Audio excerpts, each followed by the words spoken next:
The morning began like any other, quiet and ordinary. Birds chirped in the parks of New York, children hurried to school in Tokyo, and the sun rose over the deserts of Africa, painting the sky in warm oranges and pinks. Humanity was going about its daily routines, unaware that the world was about to change in ways no one could imagine. Then the sky darkened. It started as a small dot, barely noticeable to anyone on the ground. At first, people thought it was an airplane, a comet, or perhaps a trick of the sunlight. But as it grew larger, curiosity turned to fear. The dot expanded into a shimmering shape that defied description. Massive ships, taller than mountains and longer than cities, hung in the atmosphere like ominous shadows. The clouds parted around them, revealing sleek metallic forms that glinted with an alien light.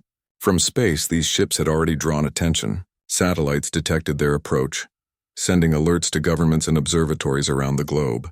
News outlets scrambled to report the events, broadcasting images of the alien vessels that no human eye had ever seen. The word invasion whispered through streets and homes, spreading panic as quickly as the ships themselves.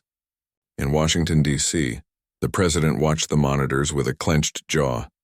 Military advisors surrounded the room, voices raised in urgent discussion, but the fear in their eyes was unmistakable. "We need to know their intentions," one general said.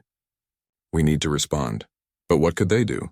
The ships were enormous, technologically advanced, and clearly not of this world. Every missile test, every fighter jet, every satellite weapon was insignificant against such overwhelming power. For the first time in human history, the world felt powerless.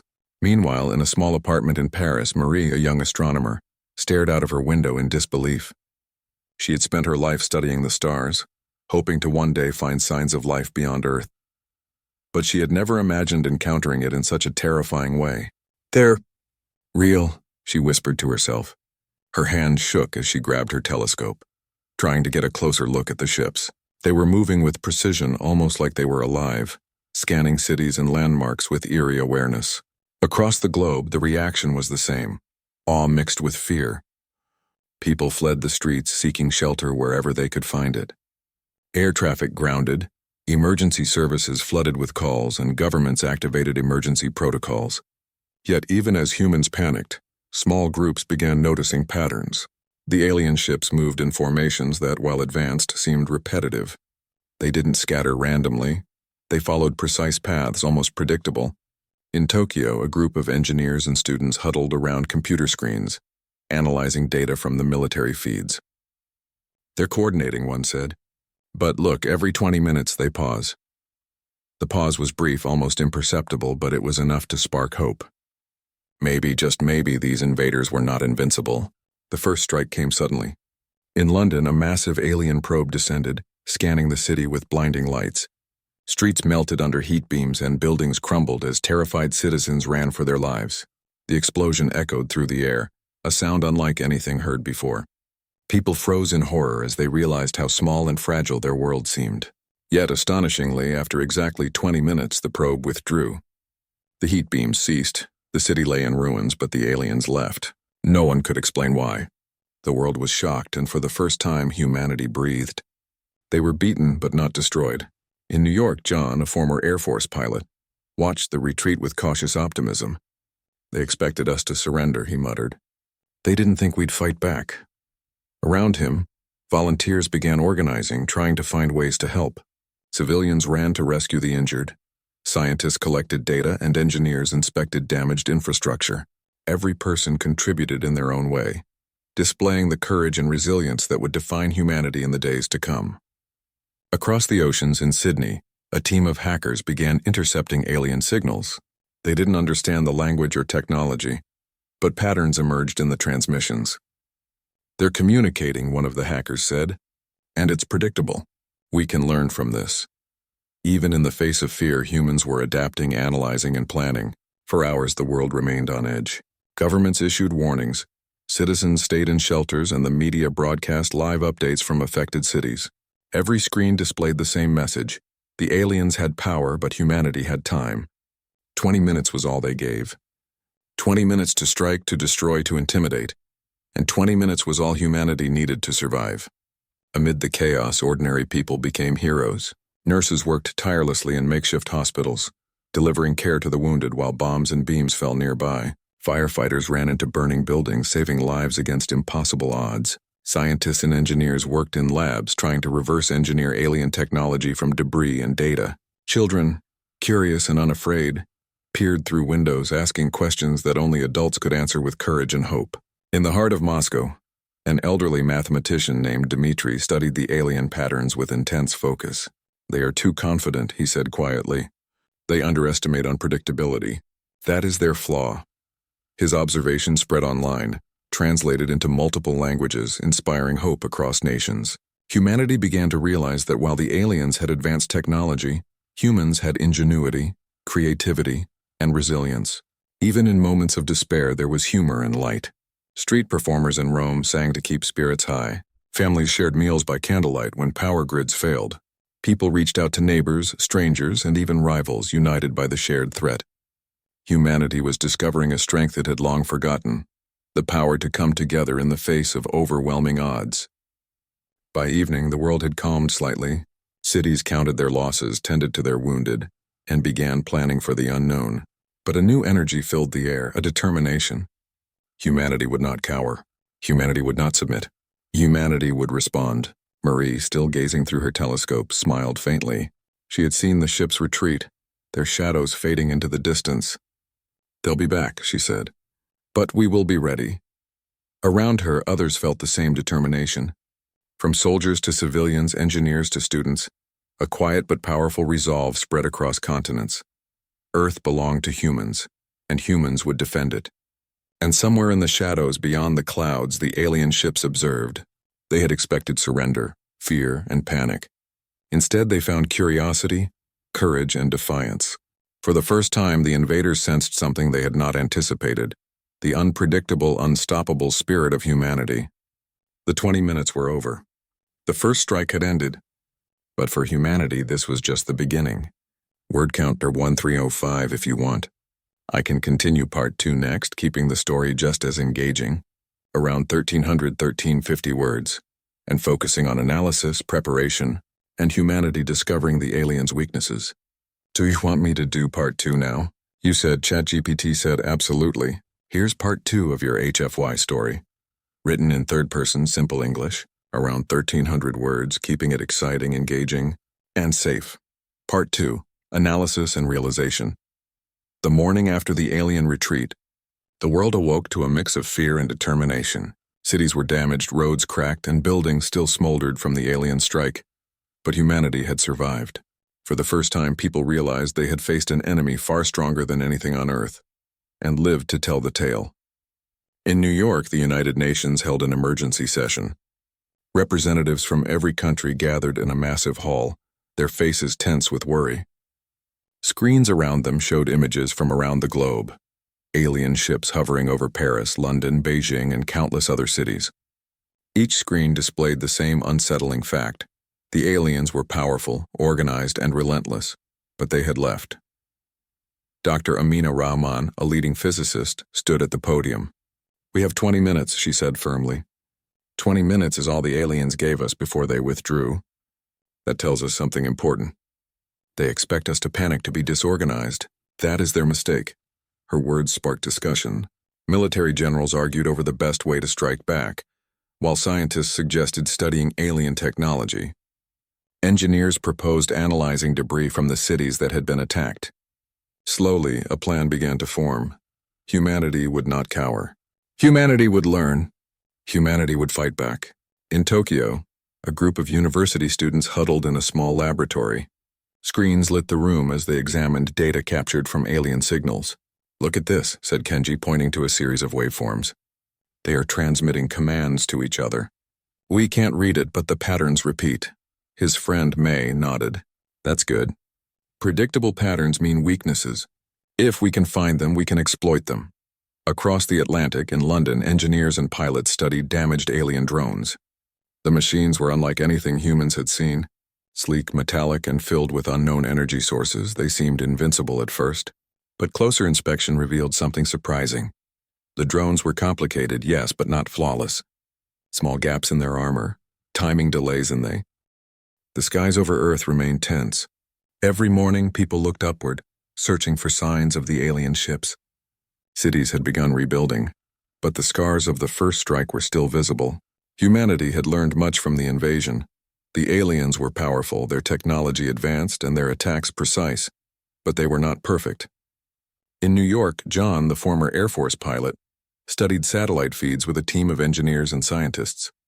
Every alien movement was recorded, every signal intercepted and analyzed. "They think they are untouchable," John said. "But we have learned their patterns. Now it is our turn to act." For the first time, humanity was not waiting. They were planning a counterattack. Using captured data from the first strike, engineers developed small, nimble drones designed to interfere with alien systems. These drones were fast, lightweight, and capable of swarming. They could not destroy the massive alien ships, but they could test defenses, distract the invaders, and gather critical information. In Tokyo, Mei and Kenji prepared a series of simulations. Using advanced AI algorithms, they predicted alien reactions to various human strategies. Each simulation provided insights into alien weaknesses: a slight delay in energy beam rotation, predictable scanning patterns, and vulnerability in smaller support ships. "We hit them where they don't expect," Mei said.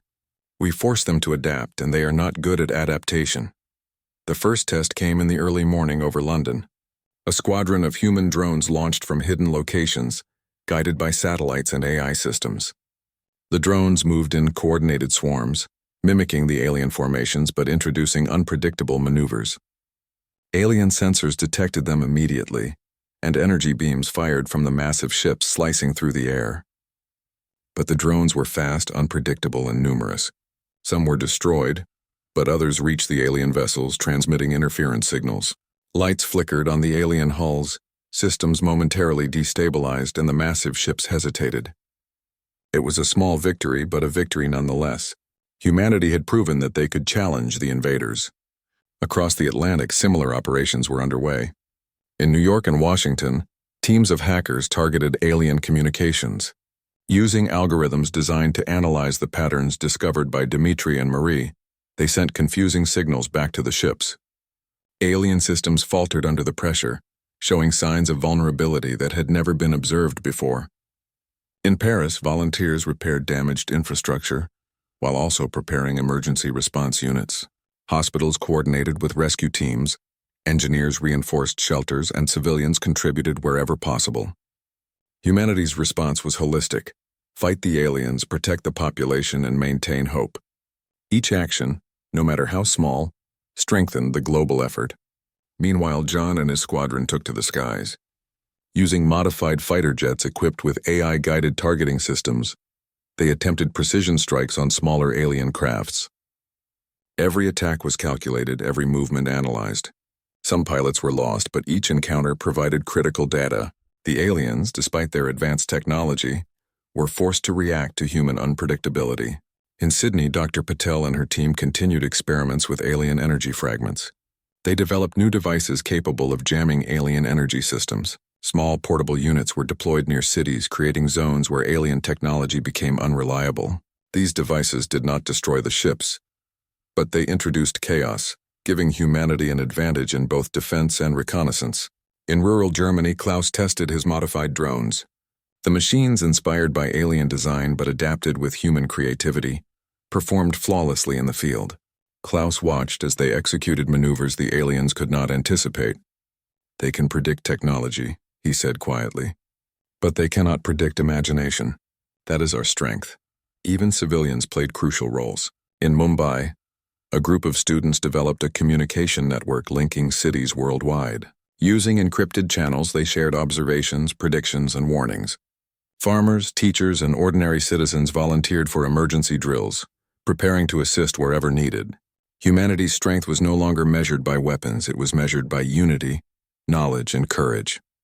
By the end of the first day of counterattacks, humanity had achieved several small victories. Alien drones were destroyed, energy systems disrupted, and communication lines interfered with. Most importantly, humans learned that the aliens were vulnerable to unpredictability, ingenuity, and coordinated effort. Every success boosted morale, showing the world that survival was not only possible, it was achievable. In Moscow, Dmitri monitored satellite feeds tracking alien reactions. They are confused, he observed. They expected fear, panic, surrender. They did not expect resistance, strategy, or intelligence. Humanity is teaching them a lesson they will not forget. His analysis was shared across global networks, inspiring teams in every continent to continue the fight. In New York, John convened with military leaders. We cannot just defend, he said. We must act strategically. Hit them where they are weakest. Confuse them and force them to make mistakes. This is our advantage, our human advantage. They cannot predict it, and that is how we win. In Paris, Marie focused on analyzing alien movement patterns. They repeat their rotations and scanning sequences, she explained to a team of engineers. If we act unpredictably, we force them to waste energy and resources. Every error they make is an opportunity for us. The following days were filled with controlled strikes, testing alien responses and exploiting weaknesses. Human ingenuity turned the tide in small but significant ways. Swarms of drones distracted larger ships. Interference devices disrupted alien systems, and precision strikes targeted critical points. Each encounter taught humanity more about their enemy, and each success strengthened the resolve of civilians and soldiers alike. Even as battles raged, humanity remembered to protect its own. Cities remained alert, shelters were reinforced, and emergency services continued to operate. Acts of heroism occurred daily. Firefighters saved civilians trapped under debris. Doctors worked tirelessly to treat the injured, and volunteers delivered food and water in dangerous zones. Every act, big or small, contributed to the larger fight. In Sydney, Dr. Patel observed a breakthrough. Alien energy systems were particularly sensitive to chaotic signals.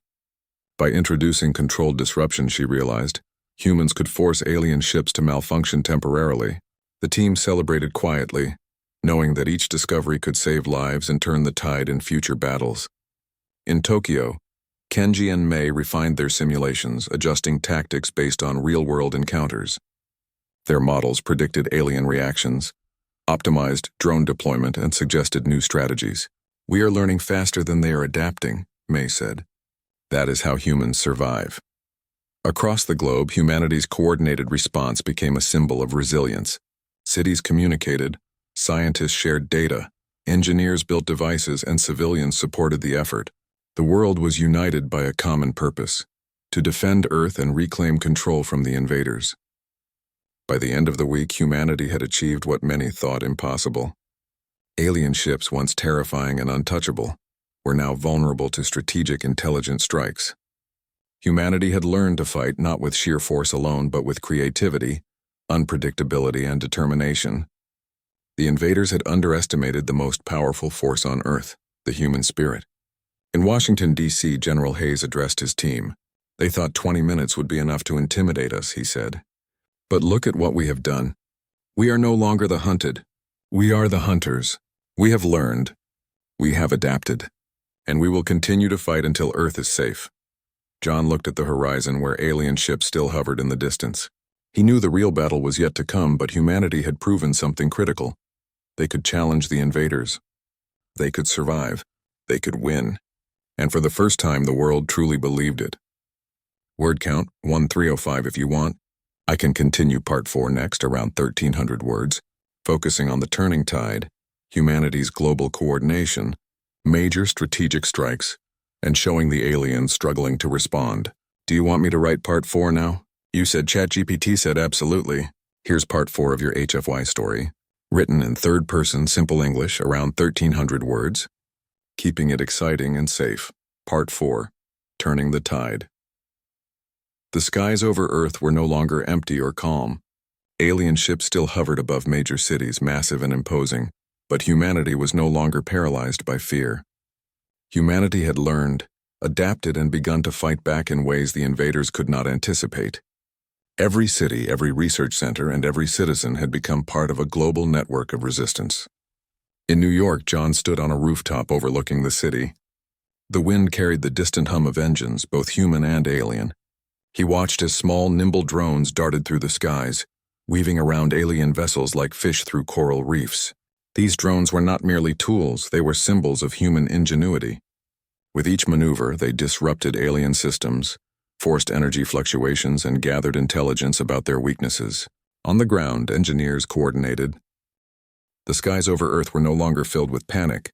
Alien ships still lingered at the edges of the atmosphere, but their confidence had diminished. What had once seemed an unstoppable force was now a fleet hesitant and uncertain, faced with a human species that had learned, adapted, and fought back with unprecedented determination. In New York, John stood at the command center, monitoring satellite feeds from around the globe. Cities across every continent were engaged in a coordinated strike, targeting alien supply lines, auxiliary drones, and vulnerable energy systems. Humanity had become a single, synchronized force, combining military might, scientific knowledge, and civilian ingenuity. "Look at them," John said quietly to his team. They expected fear, confusion, surrender. Instead, they found strategy, courage, and unity. "We have shown them what it means to underestimate humanity." In Tokyo, Mei and Kenji watched AI simulations track alien reactions. Each small disruption had a cascading effect, forcing the invaders to overcompensate and reveal even more weaknesses. "They are panicking," Mei observed. "They are trying to reorganize, but they cannot predict us." Across the Atlantic in London, Dr. Catherine Lewis oversaw the deployment of new interference devices. These devices, refined from early discoveries, were creating massive disruptions in alien energy systems. Ships wavered in the sky, their beams faltering, their shields flickering. For the first time, the aliens were forced to retreat in small numbers, abandoning positions they had once held confidently. Even the smallest contributions mattered. Volunteers in rural areas relayed critical information, engineers repaired damaged drones, and scientists analyzed alien debris from previous strikes. Humanity had transformed every skill, every action, and every effort into a weapon of survival. Ordinary people had become extraordinary, proving that heroism did not only belong to soldiers or scientists, but to every individual willing to stand and act. In Paris, Marie coordinated with field teams observing alien behavior. "They are vulnerable when support units fail," she said. "Focus on those weaknesses and we can force their retreat." Her observations guided strikes in multiple cities, allowing humans to hit precise points of vulnerability. In Moscow, Dmitry monitored alien communications. They assumed 20 minutes of intimidation would suffice, he told the world through encrypted channels. They underestimated intelligence, creativity, and courage. Humanity has adapted. Humanity has survived. Humanity is stronger than they imagined. The turning point came over Sydney. A large alien vessel, one of the primary command ships, moved erratically as interference signals scrambled its energy systems. Human drones and fighter jets coordinated with AI precision, striking critical points with timing that left the alien crew unable to react. Lights flickered across the ship and it began to lose altitude, forcing it to retreat toward the outskirts of the atmosphere. Civilians watching the skies cheered quietly, but with awe. Humanity had proven it could strike even the largest invaders effectively. In Washington, D.C., General Hayes addressed the Global Command Network. "The aliens have learned something critical. Earth will not be controlled through fear. Humanity is united, capable, and resilient. They underestimated us, and that miscalculation is their downfall." His words spread across continents, inspiring both soldiers and civilians. Humanity was no longer just surviving. It was leading. Even in remote areas, ordinary citizens felt the impact of these victories. Communities repaired infrastructure damaged during the first strikes, using creativity to adapt alien fragments into useful technology. Teachers incorporated lessons on critical thinking, problem-solving, and teamwork, preparing the next generation for any challenge. Humanity's response was holistic, fighting the invaders, protecting the population, and strengthening society all at once. In New York, John looked at the horizon where alien ships had begun to retreat. They moved in a disorganized, hesitant formation, their once imposing fleet now fragmented. Humanity had not only defended its planet, it had forced the invaders to reconsider their strategy entirely. "Do you think they'll return?"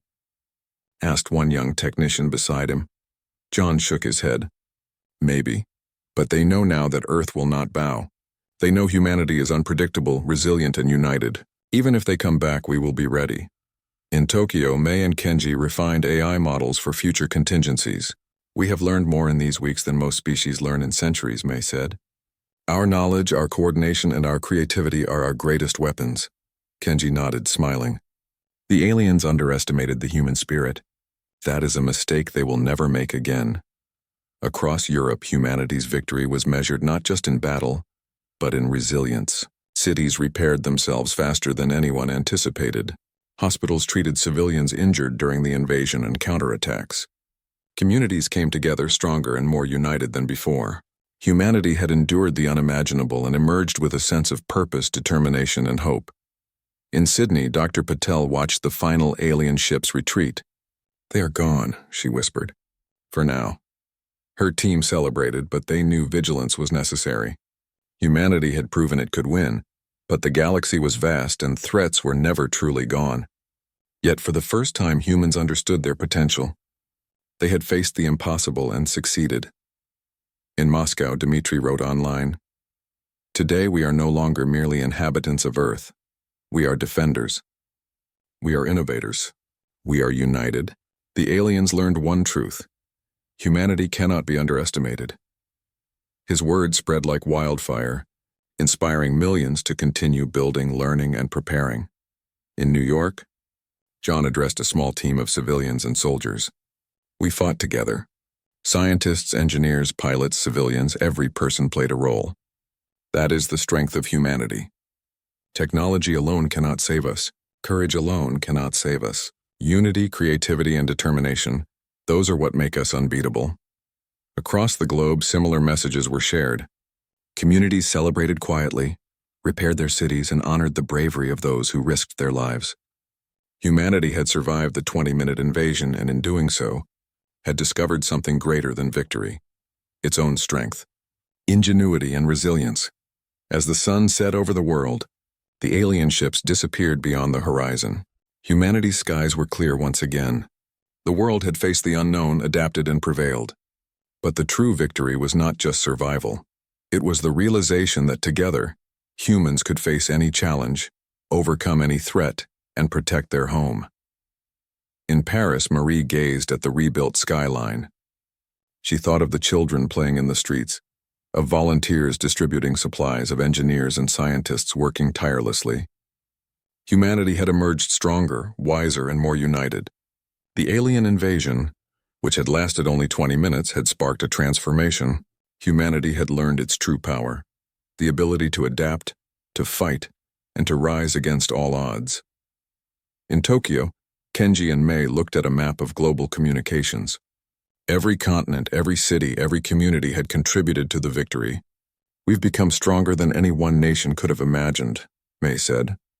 "The world is united, and that unity is our greatest strength." John looked out across New York, watching the city come alive with rebuilding and hope. "This is only the beginning," he said. "The galaxy may hold many challenges, but Earth will face them together. We have proven that humans do not bow. We do not surrender, and we will always rise." And somewhere beyond the stars, alien scouts recorded the defeat. They had underestimated humanity's resilience, creativity, and unity. Earth was no longer a passive world. It was a planet that would defend itself, a species that could surprise even the most advanced invaders. Humanity had won not through sheer force, but through intelligence, courage, and an unbreakable spirit. The 20-minute invasion had ended. Humanity had responded, and in doing so had ascended.